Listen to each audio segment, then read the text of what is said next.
Governor గారిని మా party delegation మా పెద్ద అందరం కలిసి కలవడం జరిగింది. ముఖ్యంగా ఇవాళ అధికారంలో ఉన్న కూటమి ప్రభుత్వం చంద్రబాబు నాయుడు నాయకత్వంలో వారు చేస్తున్న అగాత్యాలు కానీ వారు చేస్తున్న చట్ట వ్యతిరేకమైన చట్టాన్ని చేతిలో తీసుకుని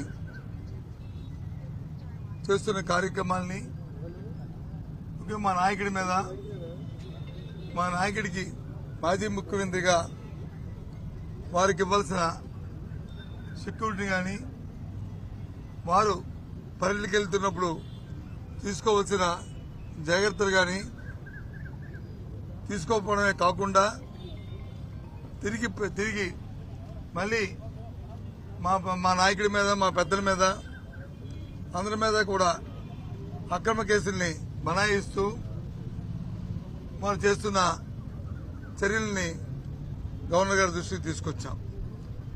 ఇది అప్రజాస్వామ్యం. ఇలాంటి చర్యలు ఎప్పుడు కూడా రాజకీయాలు ఎప్పుడు చూడలేదు. ఇటువంటి పరిస్థితి మంచి కాదు అని చెప్పి వారి దృష్టికి తీసుకొచ్చాం. ఈ ప్రభుత్వంలో ఇలాంటి అకృత్యమైన అరాచకమైన కార్యక్రమాలు జరుగుతున్నాయి, ఈ కూటమి ప్రభుత్వం చేస్తుందనే విషయాన్ని చెప్పడం జరిగింది. మనం చూసాం, మన జరిగిన సత్యనపల్లిలో జరిగిన ఇన్సిడెంట్ మనం చూసాం. సాక్షాత్తు ప్రభుత్వం తరఫున శాంతి భద్రతను పర్యవేక్షించే జిల్లా సూపరింటెండెంట్ వచ్చి మొదటి రోజు వచ్చి ఇది జగన్మోహన్ రెడ్డి గారి తాలూకు కాన్వాయ్ల మాజీ ముఖ్యమంత్రి గారి కాన్వాయ్లను వెహికల్ కాదు, పక్కన ఇంకో వెహికల్ వచ్చి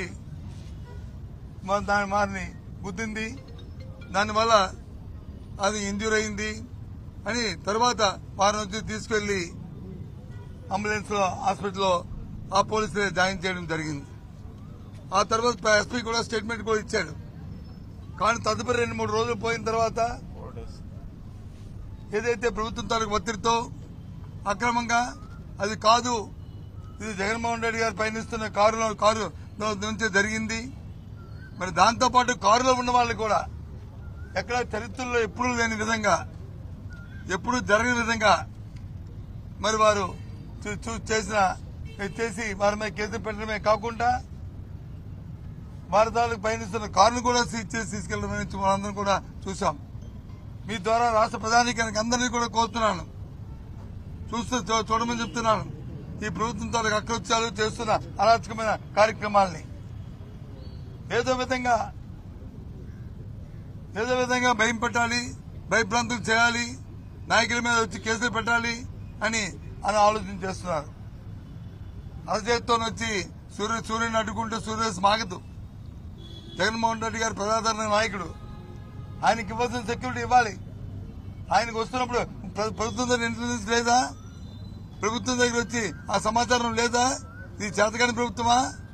లేకపోతే సమాచారం తెలుసుకోలేని అంత దత్తమ్మ ప్రభుత్వం ఈ ప్రభుత్వం?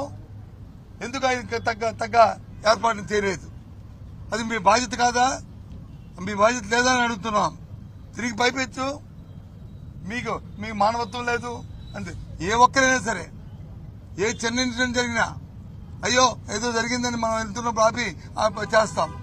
అలాంటిది అక్కడ వచ్చి 1000 మంది ప్రజలు ఉన్నారు, 100 మంది ప్రజలు ఉన్నారు. నిజంగా మీరు సెక్యూరిటీ ఇచ్చారంటున్నారు, మీరు ప్రొవైడ్ చేస్తామంటున్నారు.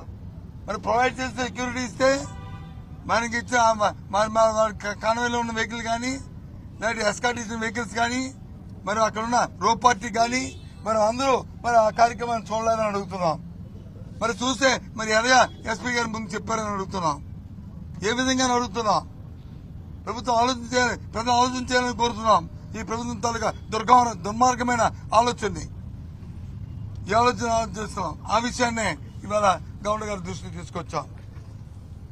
కాబట్టి ఈ ప్రభుత్వం చేస్తున్న ఇలాంటివి కార్యక్రమాల్ని ఇవాళ ఏదో చేస్తే ఇది ఆగిపోతుందని కాదు. ఇవాళ ప్రభుత్వం డైవర్షన్ పాలిటిక్స్ వెళ్తుంది. చేతకాక 1 సంవత్సరం అయిన తర్వాత ప్రజలకు ఇచ్చిన వాగ్దానం నెరవేర్చలేక ప్రజలతో చిత్రీకరించబడుతున్న తరుణంలో ఇక లేక ఇలాంటి కార్యక్రమాలు చేస్తూ బురద జల్లే కార్యక్రమాలు చేస్తుంది మాది ప్రతిపక్ష పార్టీ. ప్రజల తరఫున మేము గొంతెత్తి అడగవలసిన బాధ్యత మాకుంది. ఆ ప్రకారమే ఇవాళ ఈ తెలుగుదేశం పార్టీని, కూటమి ప్రభుత్వాన్ని, ముఖ్యంగా చంద్రబాబు నాయుడిని ఏదైతే ప్రజలకు వాగ్దానాలు ఇచ్చి చేశారో, ఇలాంటి అక్రమ కేసులు పెట్టినా, ఏం చేసినా అవన్నీ నెరవేర్చే వరకు మెడలుంచైనా సరే ప్రజలకు ఆ కార్యక్రమాలు చేసే కార్యక్రమాన్ని మేము చేస్తాం. అది మా బాధ్యత. ఆ కార్యక్రమాలు చేస్తాం. కాబట్టి రాష్ట్ర ప్రధానికి అందరినీ కోరుతున్నాను, ఈ ప్రభుత్వం తాలూకా కుతంత్రాలు, కుయుక్తులు, వారు చేస్తున్న కార్యక్రమాల్ని దయచేసి ఆలోచన చేయండి. ఇటువంటి నీచమైన, ఇటువంటి దుర్గమైన పరిపాలన ఎప్పుడు కూడా ఈ రాష్ట్ర చరిత్రలో స్వాతంత్రం చూడలే. ఆలోచన చేయమని పెద్దల్ని, మేధావుల్ని అందరినీ కోరుతున్నాం. మా పార్టీ ప్రతిపక్ష పార్టీగా మా బాధ్యత మేము ఎప్పుడు నిర్వర్తిస్తామనే విషయాన్ని మీ ద్వారా తెలియజేస్తున్నాం. శాంతి భద్రతలకు విఘాతం కలిగిస్తే తొక్కిపెట్టి నారతీస్తాం, లేకపోతే మక్కలు ఇరగదీస్తాం అంటూ కూడా డిప్యూటీ సీఎం పవన్ కళ్యాణ్ మాట్లాడుతున్నారు. సరే, ఎవరు మాట్లాడే డిప్యూటీ సీఎం పవన్ కళ్యాణ్ మాట్లాడిన ఎవరు ఏం చేస్తారని నారతీస్తారా? ఎవరు నారతీస్తారు? ఎవరు మక్కలేదు? ఏమనుకుంటున్నారు? ఇది ప్రజాస్వామ్యం. ఈ ప్రజాస్వామ్యంలో ఎవరు మొక్కలు ఎవరు తెలియకుండా ప్రజలు అందరి తాలూకా మొక్కలు తీస్తారు, నారతీస్తారు ప్రజలు. ఈ ప్రజాస్వామ్యంలో నుంచి హక్కు లేదు. నీ బాధ్యత కాదు. ఒక మాజీ ముఖ్యమంత్రి వెళ్తున్నప్పుడు అవ్వలేదు, మీరు ఎలా గొంతు. అంతకుముందు చంద్రబాబు నాయుడు గారు ఆయన ప్రతిపక్ష నాయకుడు ఉన్నప్పుడు ఏమని చెప్పాడు? మీ ప్రభుత్వం బాధ్యత కాదా? ప్రభుత్వం తాలూకా విధి కాదా? ప్రభుత్వం చేస్తున్న కార్యక్రమం చేయరా? ఎందుకు చేయరని అడిగారా? మరి ఇవాళ ఏమైందా గుణం? ఏమైందా బుద్ధి? ఏమైందా తాలూకా ఆలోచన? ఏమయ్యా మాటలు ఇవాళ ఏమైనా అడుగుతున్నా? ఏంటమ్మా? ఒక ఎమ్మెల్యేకి ఇవ్వాల్సినటువంటి భద్రతని మేము ఇస్తున్నాం అంటూ హోంమంత్రి పదే చెప్తున్న సరే, పనికి మాల మాటలు ఇదే మాట్లాడుతున్నాను. అండర్లైన్ పనికి మాల మాటలు ఇవి. బాధ్యత లేని మాటలు, బాధ్యతారాయమైన మాటలు. ఆయన ఒక ఎమ్మెల్యే కాదు, ఈ రాష్ట్రానికి మాజీ ముఖ్యమంత్రి. అది గుర్తుంచుకోవాలి. ఎమ్మెల్యే కాదు, మాజీ ముఖ్యమంత్రి.